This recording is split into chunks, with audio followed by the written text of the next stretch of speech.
Alors justement, à propos de discrimination, dans son cadre de programme de lutte, la ville de Fontaine organisait aujourd'hui le tournoi de l'Ovalie. Un tournoi qui rassemble des équipes homo et hétéros venues de toute la France, Visil, Toulouse, Lyon et bien d'autres. Jean-Christophe Pain, Vincent Abram.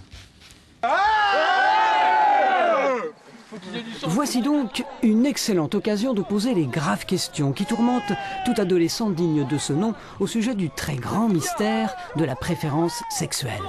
Par exemple, un rugbyman gay joue-t-il vraiment différemment d'un autre? Un rugbyman pas gay est-il forcément triste? Ou encore un rugbyman gay est-il d'abord un rugbyman ou d'abord un gay? Finalement, qu'est-ce qui différencie un rugbyman gay d'un rugbyman moins gay, on va dire? Ah, c'est à vous de le deviner parce que n'y a pas de différence, je crois. Mais là, pour l'instant, vous en sortez bien. Hein? Bah ouais, égalité. Vous en doutiez?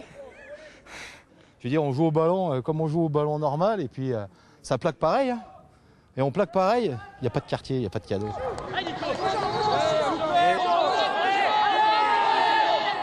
La seule différence, c'est entre les filles et les garçons, c'est tout. Hein. Il n'y en a pas d'autre. La vraie différence, c'est celle-là. On la verra sous les douches, hein, c'est tout. On a gagné.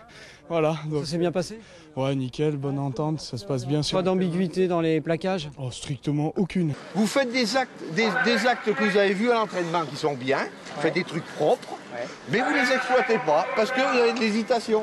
Ils vont avoir fait 2-3 rencontres, ils vont être plein pot, mais après, bon, c'est la fin du tournoi. Et puis bon, on est prêt pour la troisième mi-temps.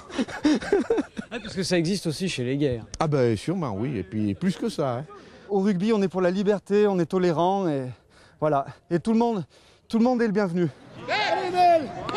Eh oui, homo, hétéro, on s'en contrefiche en terre d'Ovalie. Comme dit Gareth Edwards, le très grand rugbyman gallois, je ne voudrais pas être d'abord considéré comme un homo, mais d'abord comme un rugbyman. Tu l'as dit, Gary. Alors tout de suite.